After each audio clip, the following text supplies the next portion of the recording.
welcome to episode 548 of Good Luck High Five. That's right. You're listening to a podcast that's for you if you play Magic the Gathering. The end. I'm one of your hosts, Maria. I'm another one of your hosts, Megan. And on today's show, we are going to get you prepped for Pro Tour Lord of the Rings in Barcelona next weekend. Wow, it is just round the corner. It certainly is. Or actually, I think that we might have turned the corner and now we're looking down the hallway that has it at the end. We are looking at the hallway where Barcelona, it has an exact. Yes, it's exactly. It's a great apartment. Because I think once you're in the week of it happening, you have turned the corner. You're in the hallway. You're in the... Oh, okay, hear me out. A week is a hallway and a Sunday is a corner. Oh, yes, so absolutely. You're welcome for this Barcelona structural has the penthouse interpretation. It truly does. I mean, this is a great city. It is. Very excited to be there. We are hopping on a plane. Oh my goodness. Tomorrow. Wow. You'll be on plane. I will be on plane. I will be preparing for plane. Yes, my flight was unfortunately changed after I booked it, giving me an 8-hour layover. Anyway. I'm truly sorry. I'll find something to do in the airport, I suppose. That's what I always, when I get to airports, I'm like, what are all these shops and stuff doing here? Who has time for this? Now I understand. It's those of us with an unfortunate flight change. Also, Maria, I'm just saying, you own a Switch in Tears of the Kingdom. That is so true. I know that is how I have often spent 8 hours. Yes, absolutely. Are you kidding me? I mean, and I haven't touched it for a few weeks because of the wedding and the honeymoon and everything. So I've got to get back into it. I've got to start mining my whatever the crystallized charges and all that kind of stuff. You got to start exploring the depths. The depths. Oh, I love the depths. They're really so spooky, though. They're quite spooky. I want to ride a skeleton horse. I have ridden a skeleton horse in the depths. Great. It's great. Great. A+ experience. So we're going to talk to you about Modern today because that is the format of the tournament, as well as Lord of the Rings Draft, which we talked about on a few episodes ago. And it's like kind of jolting us back into like paper play in the biggest way, honestly. Because Modern is you can't play it on Arena. No. It don't exist there. It don't exist. It is on Magic Online. Yeah, it is on Magic Online. But, Modern, one of the most beloved Magic formats. Truly. We'll talk a little bit about the history of it. Great. And then we'll talk about, what decks are people going to play? Yeah. What cards from Lord of the Rings mightst we see? Yeah, we've got a top 6 decks to look out for to help you get ready for watching the tournament. If you're in the United States, watching this tournament is going to be a bit of a lift for you. Yeah. As I think it starts at like 5 a.m. Eastern time or something like that. But do you know what? If you're dedicated, you'll wake up. You'll wake up. And then there it'll be. I mean, no matter what, when you wake up, there it will be. So you can just join in the Modern rounds or whatever on Friday. Anyway, we'll get to that once the show begins in earnest. But before we do all of that, we have to say thank you to anybody who became a new patron or increased their pledge by since last episode. Thank you so much to Andrew. Yay, Andrew! You're not Andrew. You're first Rue. You know what I'm saying? Great one. One of my better. Thank you. Definitely solid material right there. And thank you so much to Justin. This just in. You're great. Andrew, I'm really sorry that I couldn't get into one that guy. Oh, yes. Thank you so much. If you want an episode dedicated to you, head on over to patreon.com/GLHF Magic. Join for any dollar amount. Get access to our beautiful Discord server full of the best people in Magic. Such a good time. You can chat about the Pro Tour together there this weekend if you're seeing some sweet Modern decks. It's also the MagicCon over in Barcelona, so if you happen to be there, you can chat there, schedule some meetups if you want to play some games of Commander, etc. Thank you so much to everyone who's a patron, truly, for helping us crawl our way through these sweaty little months of summer. Through the hallway that is summer. Summer, peak, life. Yeah. Slump work. Absolutely. Work, slump, peak life. You know what you reminded me with this hallway metaphor? Sure, what? So in Minneapolis, we have some great art museums. One of them is the Walker, which is modern art. And when I was a young one, there was a great exhibit there that was there for many years, which was a hallway that someone had built of an apartment complex. And you could walk into this installation and you could listen at the doors and it would be different things happening behind the doors. And it smelt like an apartment. The floor creaked like an apartment building. This is pretty great. I loved it. Yeah, I'm into that. It began my love of immersive installations very young. And man, I wish that it was still up there because it was really cool. The piece that I remember from my first trip to the Walker was from a student exhibition. It was, like one of those like silver blankets that they wrap around marathoners at the end of the race. Yeah. It was one of those crumpled on the floor with a little robot under it that would move it around. I don't know what it was about. Man, I love modern art so much. It's real weird. Excellent. It was. I was just like, but you know what? Sure did stick with me. Absolutely. You're Still thinking about remember that piece. Still thinking about it. I will sometimes randomly think about that piece of art. And I'm like,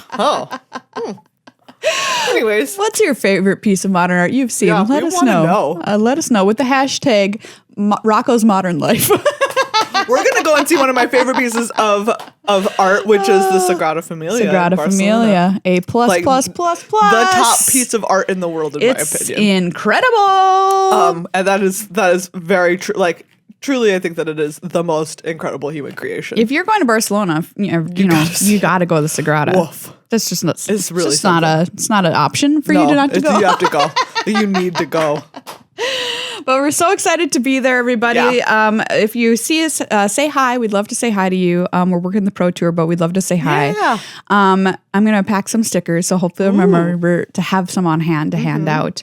We also want to say thank you to Card Kingdom for being an awesome sponsor. Yeah. And the best place to buy anything you need for your magical life. If you see some of these modern decks and you're like, I want to build these to take to F&M. Yeah.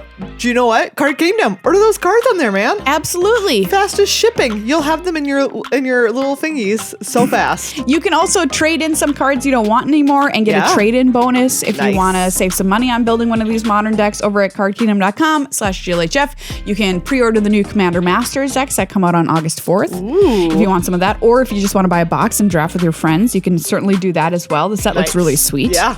I mean, I've seen a lot of love for that Slivers deck. Ooh, I mean, it seems pretty cool. It looks very, very cool. Yeah. The deck list just came out. Anyway, cardkingdom.com/GLHF. They're great. You're great. Why not make a great mate with them? Your choice of phrasing, not mine. It's time for the randomizer. All right. We head to scryfall.com, hit the random card button, show each other some art, and try to guess what the card does from the art alone. All right, show it to me, Maria. I love this one. What is happening? I love this one so much. Okay, we see, like, there's, like, some kind of big statue and, like, art in the background, and there's two goblins? Yeah, I think so. Mark? Yeah. In the back left who are, like, gesturing at it, but in the forefront is a little robot. So cute. Who is pointing at the shoe of an art and being like, oh my goodness. That's the best way that I have to describe what is going on. This robot is charmed by this statue. It really is. And I can't, this is such like it's like a Marvin the Martian robot. Yeah. Is what this looks 1950s. Like. Exactly. Like, it's so like past futurism. Can we talk about what these goblins are wearing? They are wearing long cloaks with like a glitter fringe. I'm gonna go with like it's a glitter boa around the edge. It's like glitter fringe. It's glitter fringe. Yes. Oh my gosh! Whatever's happening, these three are having a great day. Yeah, right. Like this just seems. Speaking of, this is a scene from the Walker Art Museum. This is you and I looking at a piece of art, and the robot is cleaning it.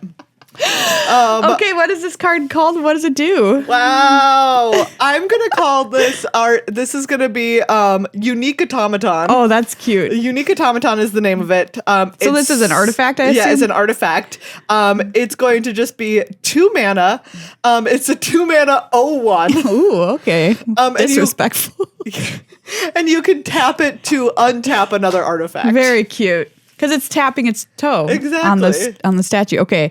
The name of this card is Toymaker. It costs 2 for an artifact creature Spell Shaper. Did you know that was a creature type? 1 tap, discard a card. Target non-creature artifact becomes an artifact creature with power and toughness equal to its mana value until end of turn. Oh my goodness. Okay, do you know what? It's a 2 mana 1/1. Yeah. So I was like close. You're very close. And I nailed that its tap ability does something to other artifacts. Yes, you did. Because look, he's tapping another artifact. Exactly. He's literally doing it in the art. I feel like really good about what I got That's here. very close. Very close. I feel pretty dang close on this. Legalin Legacy Vintage Commander and Oathbreaker from Mercadian Masks. And it's on the list, by the way. I don't know if it's on the list currently, but it was at one point. At some point on the list. You could have opened it in a set booster. All right, are you ready? I love this art. Okay, yeah, let's see it. I recognize this card. I do recognize this. Okay, but what is it? I could never tell you in a million years. There's a demon in the middle of this art, and it is mad. He's throwing up his arms and he's screaming in anger as I think a workshop around him is destroyed, or he's destroying it probably. There's flames flying everywhere. There's beakers with goo flying into the air. There's papers. It's a mess. This demon's making a mess. Yeah. This is a black card or a red card. Oh, God. It could go either way, honestly. I'm going to call it a red card just because of how much fire there is. This is Demonic Destruction is the name of the card. And it's a red spell, and it's 4 red, and you destroy something. Something's getting destroyed here. Destroy all artifacts. That's what's happening. Oh, all right. It is very niche. It is a red card. Okay. It's Make Mischief. Yeah, that's right. 2 and a red for a sorcery. Deals 1 damage to any target. Create a 1/1 red devil creature token. It has when this creature dies, it deals 1 damage to any target. Originally from Spooky Moon. Spooky Moon. Yeah. What I love about this, he's tiny. He a tiny devil. Yeah, because you see the beaker. Very small. He's the same size as these beakers. That's just cute. You can't Isn't it cute? You can't be scared of a tiny devil. Yeah, it's very cute. Only a large one. Yeah. That's a great card. Yeah. 2 fabulous arts with 2 tiny things, making mischief in their own ways. Making mischief in their own ways. All right, everybody, it's time to get you ready for Pro Tour Lord of the Rings at MC Barcelona coming up this weekend. I hope you watch it all, everyone. It's on twitch.tv/magic starting on Friday, Saturday, and Sunday. It's going to be, I want to say, hold on, I'm going to give you the exact time. I want to say it's 5 in the friggin' morning Eastern time. So, if you're an insomniac, this is going to be great for you. Events. If you're dealing with a weird jet lag. Oh, yeah. I mean, we're going to be dealing with a weird jet lag coming up pretty soon. Always. Good grief. Just always jet lagged right now. Always jet lagged. Gosh, why can't I find the thing that I'm looking for here? Oh, yeah. 5 a.m. Eastern time on Fridays when it's going to start. That's 2 a.m. Pacific, so it's even worse if you're oh my God. out on the Pacific time zone. So okay, that's fine. Get ready. We're going to start with draft. Lord of the Rings draft. I'm excited to see how that goes. If you're up for it, come join us. I think it'll be a good time. Or watch the replay later in the day. We talked about draft and which cards and archetypes are good a couple episodes ago, so you can go back and listen to that if you missed it. But what we're going to focus on in this episode is Modern, because honestly, it has been a hot minute since Modern has mattered.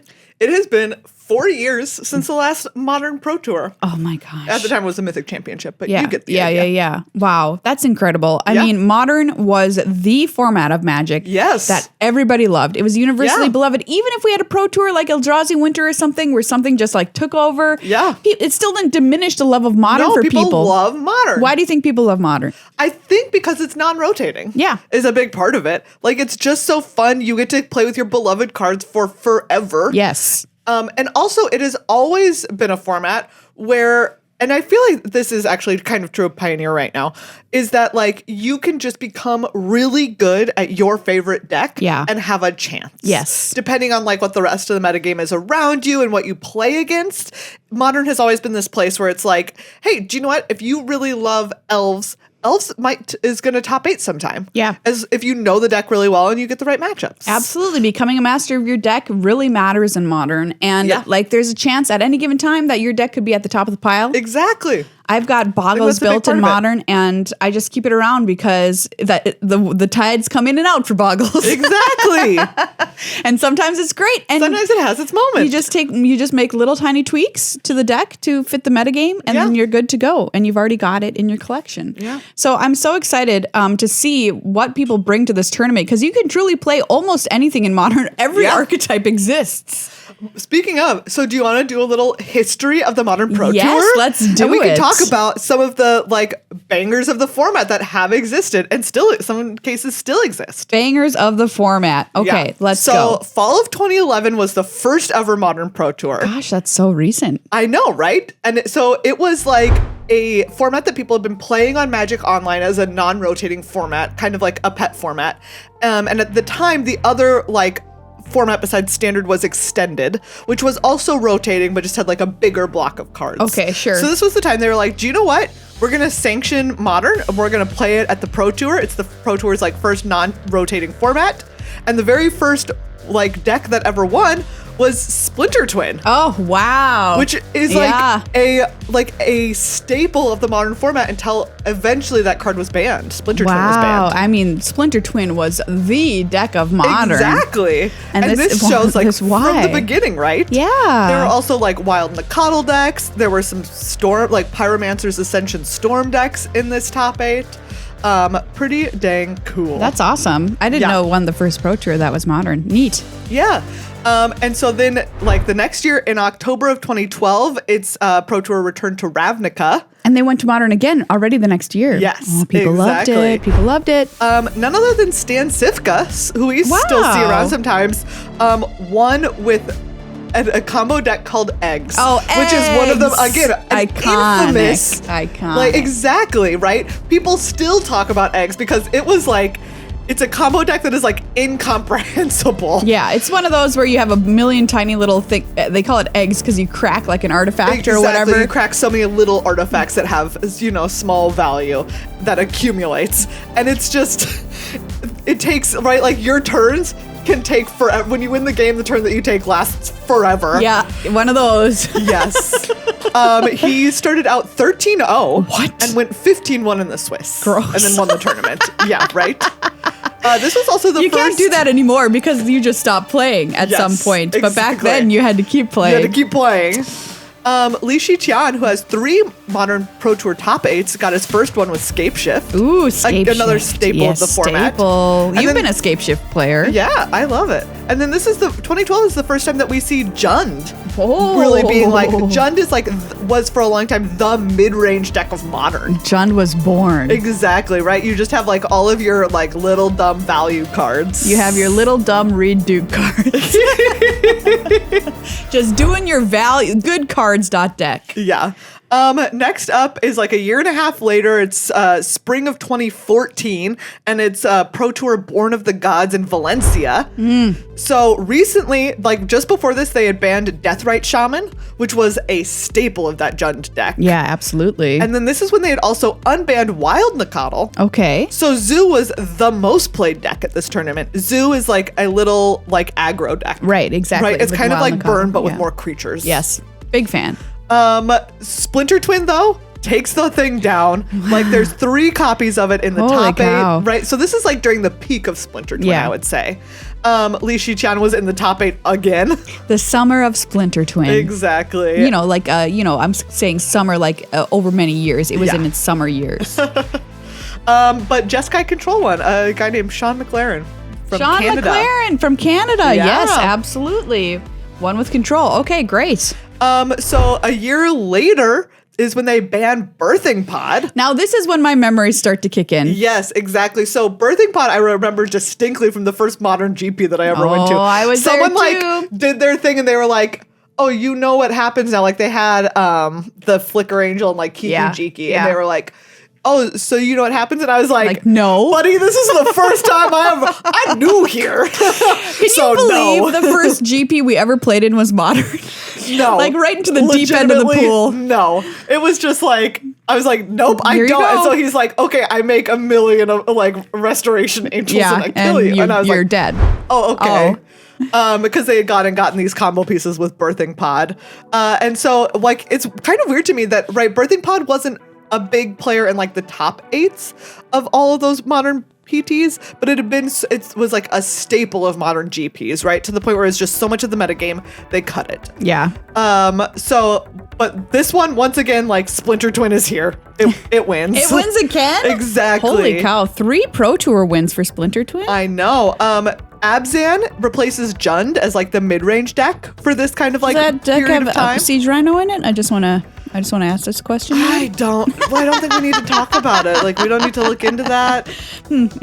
This is the first time also that Amulet Bloom, which was like a rager of a combo deck for a while there.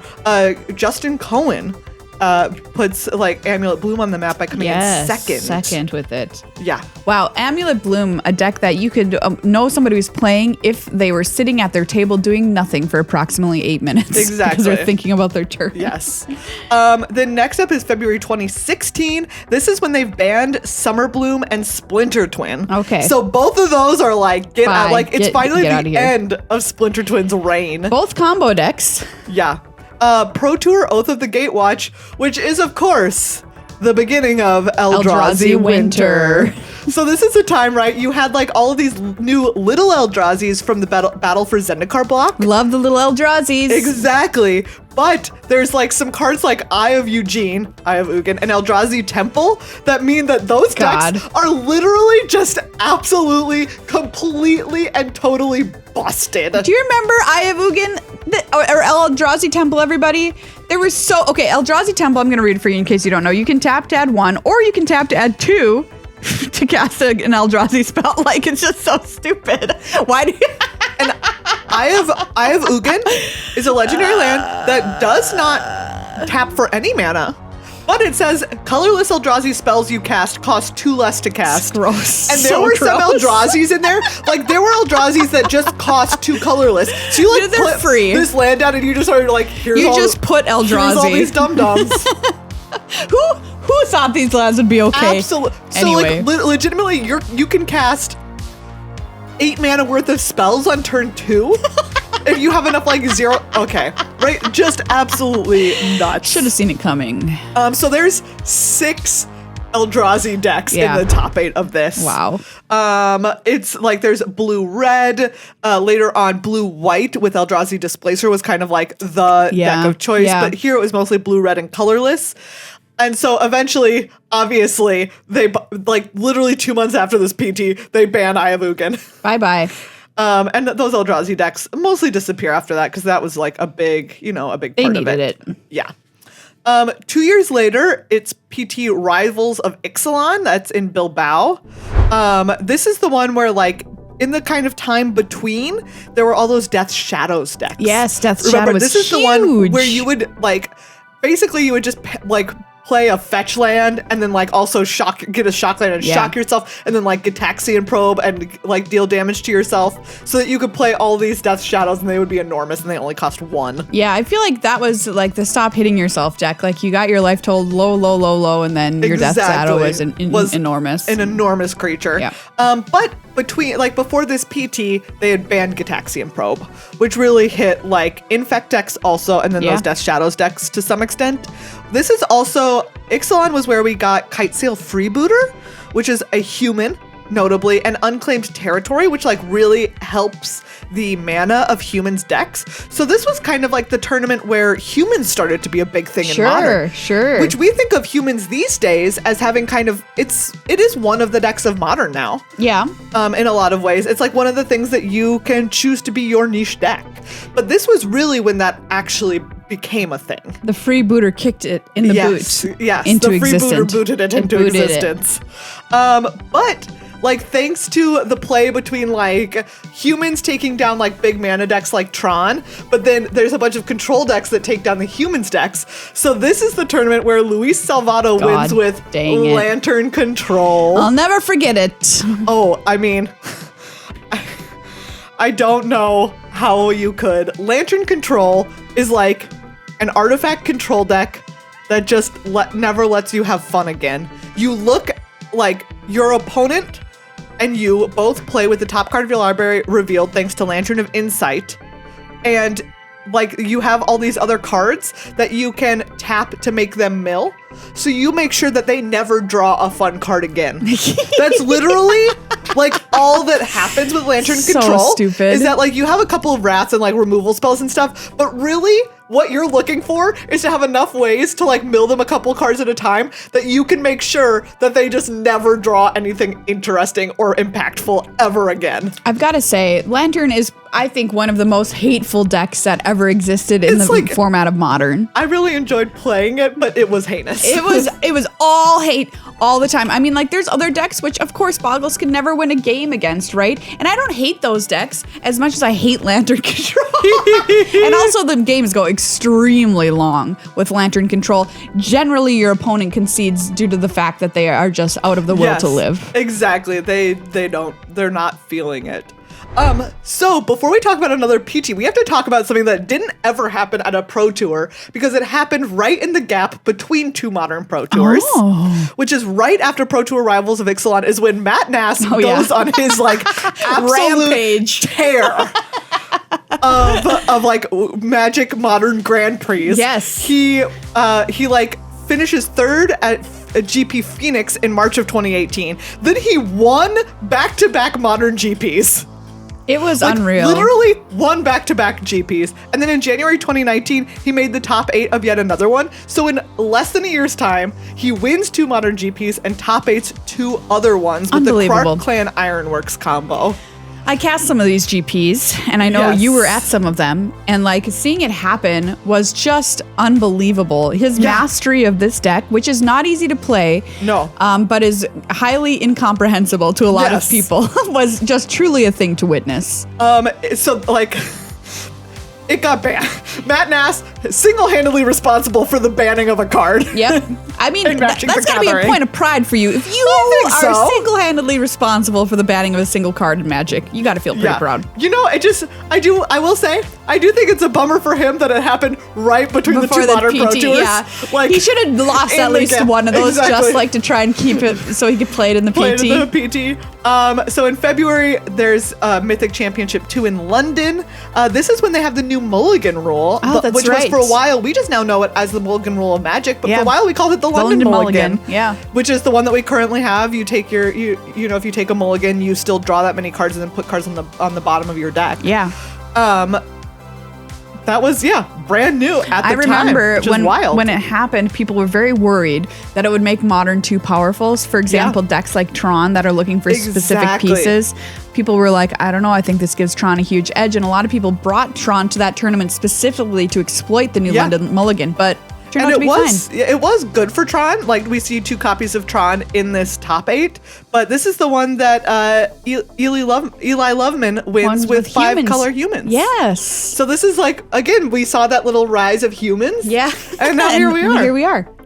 And then just a couple of months later, Mythic Championship 4 is in Barcelona. Wow. I know. We're going back to Barcelona. Exactly. This is when the first Modern Horizons hit. And we had Hogak, Arisen Necropolis. Oh my God, Hogak. Pro Tour Hogak. Yep. Mythic Championship Hogak.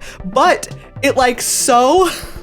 it's so warped to the format that Hogak decks didn't do well because everyone at this tournament main decked Graveyard Hate.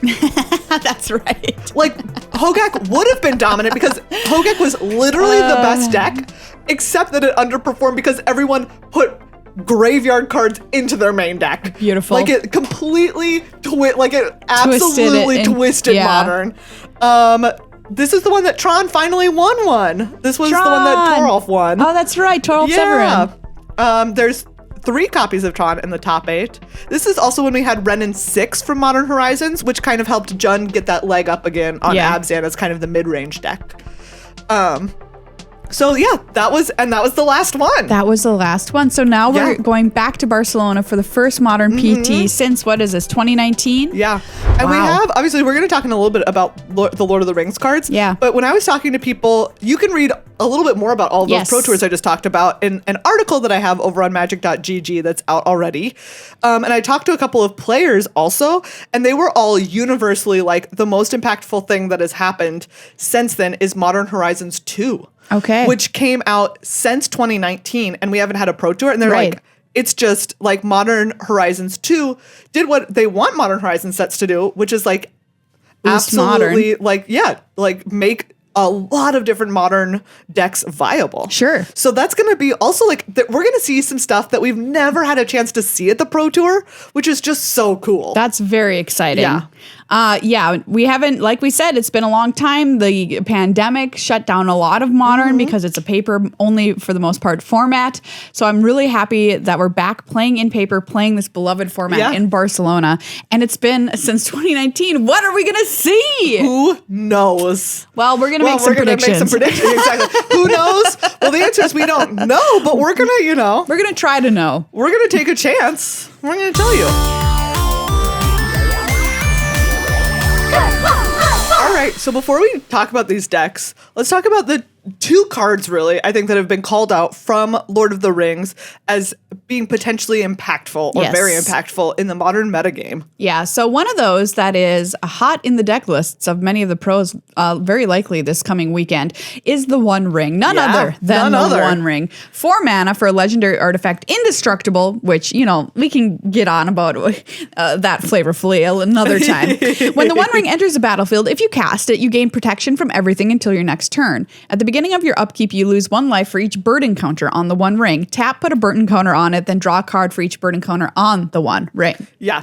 LSU is one of the people I talked to for my article, and he was like, I'm really looking forward to tapping this and drawing like 5 cards. Yeah, so I mean, it's just people want to play this because it goes in any deck and draws you cards. I mean, it draws you cards. It does have, right, like, 4 mana is a lot, but it does have a very powerful effect. Yes. When it enters the battlefield, which is like you gain protection from everything. Yeah, that's a good point. Until your next turn. That's a good point. Everything. So that's like especially potent against, we've talked about some combo decks in Modern. Like if you play this and it was your opponent's like chance, like they were setting up, maybe they're in Scape Shift and they're like, all right, this is the turn that I Scape Shift.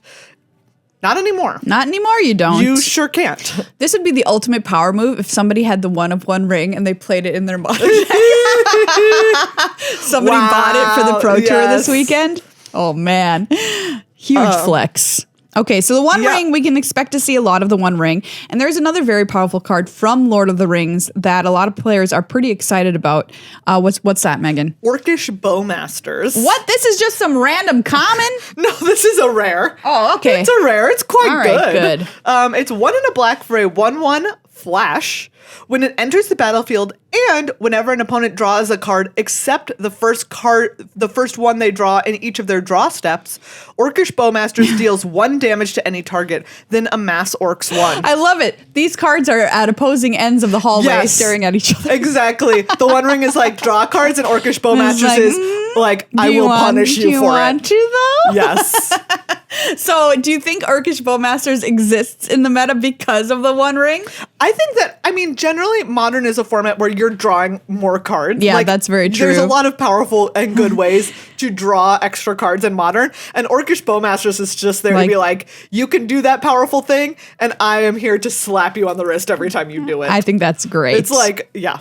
Pay for it. Exactly. You must pay. You must pay. All right. So let's talk about the top 6 decks we expect to see in the format this weekend. The first one has been doing very, very well recently, called Rakdos Scam. Yeah. Although I can't believe they'll allow us to call it that at the PT. So they might call it like Rakdos Midrange or Rakdos Evoke. Yeah. Rakdos Evoke. So it uses, we were talking a little bit about some of the Modern Horizons 2 cards that have entered the format.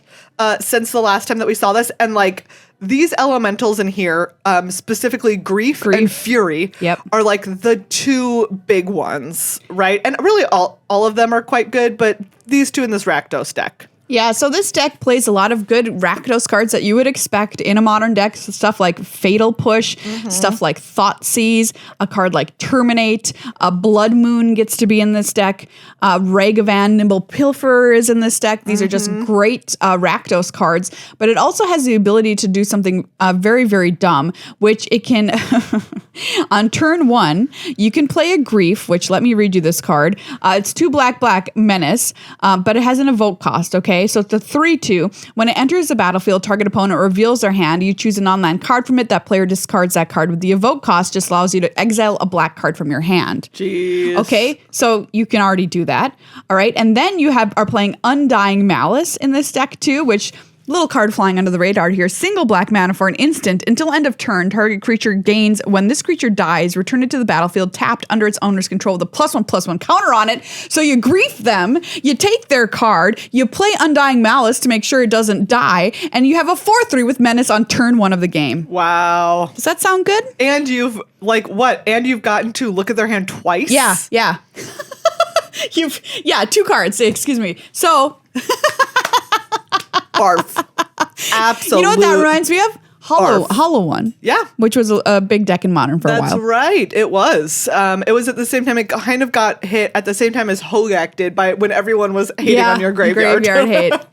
And then Fury is another one of these evoke elementals. So there's like a full cycle in Modern Horizons, one of each color. Fury is a 3/3 for 3 red with double strike, but of course has the evoke cost of exile a red card from your hand. When it enters the battlefield, it deals 4 damage divided as you choose among any number of target creatures and or planeswalkers. Right? Like... And of course, this Rakdos deck playing 4 copies of Orcish Bowmasters. Like, yeah, seriously. Like, if you want to... If you want to, you can't. If you want to, you can't. I really think that you're correct. That is the best way to say that. This deck seems sweet, and it is no surprise why it is doing so well in Modern over the past couple of weeks. Just rude. Just a rude dude deck. Just quite rude. Do you think I need mana? Wrong. All right, so that is Rakdos Evoke. Yeah. Next up, we have a deck that's been around in Modern, kicking around for a very long time, Living End. A classic. This is one of the ones, like, again, you could just get really good at Living End. Yeah. And then come and play this, and maybe it'll be good. Living End is a deck where it doesn't take a lot of skill to master, but it's straightforward is what I'm trying to say for the most part. It's a combo deck. And when you play it correctly, you just kill your opponent, and like there's usually nothing they can do. Yeah. So this deck has the card Living End. This is one of from a cycle of cards that only have a suspend cost. You cannot cast them from your hand. Suspend 3 for 2 black. Each player removes all creature cards in his or her graveyard from the game, then sacrifices all creatures he or she controls, then puts into play all creatures they removed this way. Yeah. So basically it says everything that's on the battlefield is going to die, and everything that was in your graveyard come back. And what you're doing is putting a lot of things into your graveyard. Yeah, you're going graveyard nuts. Yes. Putting a lot of stuff in there. You have and you're like, how? The answer is cycling cards. You have Architects of Will, you have Curator, like you have all of these cards. You're just cycling to draw and putting these big creatures into your graveyard that have that cycling cost. You have some of those those evoke elementals. You have the blue one, which is Subtlety. Which is a 3/3 flash flying. It's a new addition. Yeah. When it enters the battlefield, choose up to 1 target creature spell or planeswalker spell. Its owner puts it on the top or bottom of their library. Ooh, nice. Yeah. Nice way to protect what's going on here with your combo. You also play Force of Negation in this deck to make sure that you can get your combo off. Because once you've loaded up your graveyard with a bunch of stuff, then you can play a Cascade card, and the only thing you can hit is Living End, which means you don't have to suspend it. It just immediately comes into play. Exactly. And the way that you're able to make sure that it's the only thing that you can cast is your Cascade cards are 3 mana, and all of your cycling cards are above that. Yes. Right? Yeah. Right. So the only thing you can hit is Living End. Yeah. You know what? Boom, it's done. Pretty sick. I've been killed by Living End in Modern more times than I care to admit, because Boggles has absolutely zero game against it. Nothing you can do. What do you think the win rate is for Boggles versus Living End? I'm going to go like 1%. 1%? It's like 70-30. I feel that's pretty feels brutal. Generous. Yeah. Well, but yeah, so there's decks that just can't compete against. They can't hang with Living End. So we'll see how it does in this Pro Tour in the metagame right now. Well established. Yeah. Next up, we have 4 or 5 color Omnath, dealer's choice. How many colors do you want to play with Omnath, Locus of Creation? So Omnath, big bad elemental, costs red, green, white, blue for a 4/4. When it enters the battlefield, you get to draw a card. So get pinged by those bowmasters, you know what I mean? Yeah. So it's got a landfall trigger. Whenever a land enters the battlefield under your control, you gain 4 life. If this is the first time, this ability has resolved this turn. If it's the second time, you get to add red, green, white, blue mana. If it's the third time, Omnath deals 4 damage to each opponent and each planeswalker you don't control. Just, pretty powerful. And it's a 4/4 in and of itself. So Omnath is just a huge, huge value engine, and you're playing a lot of ways to make your landfall triggers happen. Yeah. This deck now can have Elish Norn, Mother of Machines, which doubles your triggered abilities of permanents. So you can get 2, you gain life. Oh, ew. Right? Gross. This has yet another one of the evoke elementals that we were talking about. This time the white one, Solitude, with lifelink. When it ETBs, exile up to 1 other target creature. That creature's controller gains life equal to its power. Wow. So you can exile a white card from your hand for this, and then exile something that they control. Great. For the cost, for no mana. This deck has been helped out with its multicolors through the new card from Lord of the Rings, Delighted Halfling. Oh, that's right. This is another card that people are like, yeah, this is quite good. Yeah. It also has in addition to tapping for a mana of any color for legendary spells, it makes them uncounterable. So it has a Cavern of Souls effect. Yeah, that seems great for this deck. And it allows you to play cards that care about how many colors of mana you can have, like Domain. So, for example, Leyline Binding is a fabulous removal spell that this deck can play no problem. It's also running the One Ring. Yeah, this is the place where we get to see it. Yeah, absolutely. So, really cool stuff from this Omnath deck. Just really powerful. And basically, you get to play everything. Yeah. But what about another classic? Yeah. Let's get back to let's play the hits. Mono Green Tron. Mono Green Tron is next on our list. Go. Do you know what? This got the companion Gigantha. Hey, why not? Why not? You're allowed to. Yeah. You can run Gigantha, so you should run Gigantha. Yeah. It's Tron. You're just putting together your Tron lands, and then you cast big things. Wormcoil Engines and Karns and Ulamugs, the Ceaseless Hungers. Now you also, if you want, you can play Cityscape Leveler. Ooh, that's another great hit for this mono green Tron deck. Exactly. There's people out there who hate on Tron. I've never been a Tron hater. I think it's a good, honest deck. It doesn't feel cheaty to me. A good, honest deck. A good, honest deck. I do think it is a good, honest deck. I agree. It's doing one thing. Yeah, it's true. It's doing one thing. And you know what? It has a weakness. Yep. Which is that sometimes it die before doing that one thing. Yeah, exactly. Straightforward thing it's doing, straightforward weakness, 2 thumbs up. Tron. There you go. I think for me, it's the deck of Modern. It just epitomizes the format for me. So Tron is one we expect to come in numbers this weekend. This other one is a bit of a newcomer to the format. All things considered, since 2019, is it Murktide, which is because Murktide Regent, we didn't have this card before. I love me a Delve card, man. I mean, it has Delve on it, Megan. A busted mechanic if ever there was one. Here it is again. 5 blue for a 3/3 flying dragon. When it enters the battlefield with a +1/+1 counter on it for each instant and sorcery card exiled with it. Okay. And whenever an instant or sorcery card leaves your graveyard, put a +1/+1 counter on Murktide Regent. That's going to be a large lad. So you just Ideally, I'm exiling 5 instant and sorceries. That's a plan. I'm making myself an 8/8 flyer. This card seems for 2 mana. Great.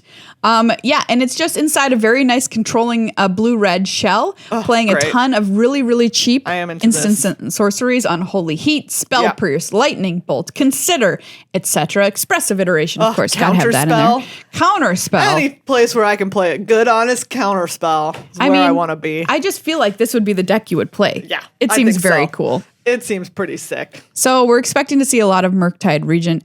And the final one on our list, we've got one bonus, which is it creativity? Because Indomitable Creativity has put up numbers in non-modern tournaments. So why not in a modern tournament where it has access to even more powerful spells? Exactly. I'm excited to see, like, does this deck have what it takes to be a combo deck in modern? Yeah. Which is a high bar. It is. Like we've talked about. Split your twin beam. Some of the most infamous combos in Magic are modern, have been modern combos. That's very true. Clark Clan Ironworks. Clark Clan Ironworks. Out there getting the job done. Yeah, this is a fun deck. It's very versatile. It can kill people out of nowhere with Indomitable Creativity being essentially a 1-card combo. Exactly. So with this, you're looking to make some little treasures or some little dwarves with a bunch of different, with Dwarven Mine, with Fable of the Mirror Breaker, with some stuff like that. You just need a little token. Exactly. You just need a token of some kind, because Indomitable Creativity says X, red, sorcery. Destroy X target artifacts or creatures. For each permanent destroyed this way, its controller reveals cards from the top of their library until an artifact or creature card is revealed and exiles that card. Those players put the exiled cards off the battlefield and shuffle their libraries. So you're going for putting an Archon of Cruelty. Because that's your only hit. Exactly. So you know what you're going to get. It's your only creature. It's a 6/6 flying. When it ETBs or attacks, target opponent sacrifices a creature or planeswalker, discards a card, and loses 3 life. You draw a card and gain 3 life. No big deal. You know what? I gotta pretty say, chill. That sounds pretty good. That does sound pretty good. I mean, especially if people are playing these Bowmasters against you, you're gonna that life gain's not gonna be nothing. No, it's gonna be pretty nice. And this 6/6 is gonna be kind of hard to kill. Yeah. It's a big boy. That is a large Archon. A large lad. A large lad. These decks make me very optimistic about the tournament that we're going to see. I'm so excited. They seem pretty cool, honestly. They also seem universally extremely powerful. Yeah. That's modern, baby. And of course, there's always a chance that somebody's going to bring something that is totally weird and new that we haven't thought of. Yes. It's been since 2019. Could be stuff out there. There's been a lot of sets released since then. There's also always, like, we didn't even talk about some of the, like, past standbys that are still out there. Humans is one that comes to mind for sure. You could be, the wild card and run Merfolk. Exactly. You could do it. Do you know what? There will be people, because that's their jam. That's what they do. They're like, do you know what? In modern, I'm a Merfolk player. I'm an Elves player. I don't care if it's not the best deck right now. It's my deck. Absolutely. And every Pro Tour that's modern, I always go and find the Boggles players and say hi to them. And there's always at least like 2.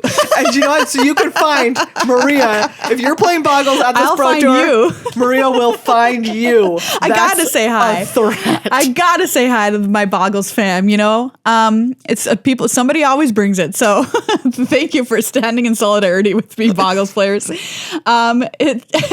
It just feels like it's going to be a really exciting new format, and even if one deck comes out on top is kind of dominant, I think we're going to be so happy because we're returning to Modern for the first time in so many years. It's going to be great, and we've had so many sets with which to build. So I'm really looking forward to it, everybody, and I hope you are too. Yeah. Wow. All right. That's it. Yeah. That's our show. That's our show. Everyone, super pumped for MC Barcelona and the Pro Tour coming up this weekend. Tune in on Twitch very early in the morning or catch the rerun. And if you're in Barcelona, be sure to wave. And if we're free, we'll give you a high five and a sticker. And enjoy your time there. It's one of the best cities in the world, honestly. And very excited and privileged that we get to go there and hang out in Barcelona. Because it's just a great time. Just a great time. Such a good time. Hey, if you want to support this show, you can by becoming a patron over at patreon.com/GLHFmagic. Thank you again to Justin and Andrew. Thank you. You are keeping the show coming out of your cat's mouths every single week. Keeping it alive. Thank you to Card Kingdom for also keeping it alive. CardKingdom.com/GLHF is the place to go to. And if this whole show you've been watching on YouTube and you're like, wait, Maria has a highball. I thought you said last episode that, you're so mad you can't get him anymore. It's only because I have a backstock and I'm treating them like the precious gold that they are. If you happen to know a warehouse owner whose warehouse is filled with, I'll buy the warehouse out. Highball. Let us know. I bought $100 of it. And I'm like, should I buy more hundreds of dollars of it? Yeah. But then I'm like, but aren't I just delaying the inevitable? I considered returning your wedding gift and replacing it with Highball.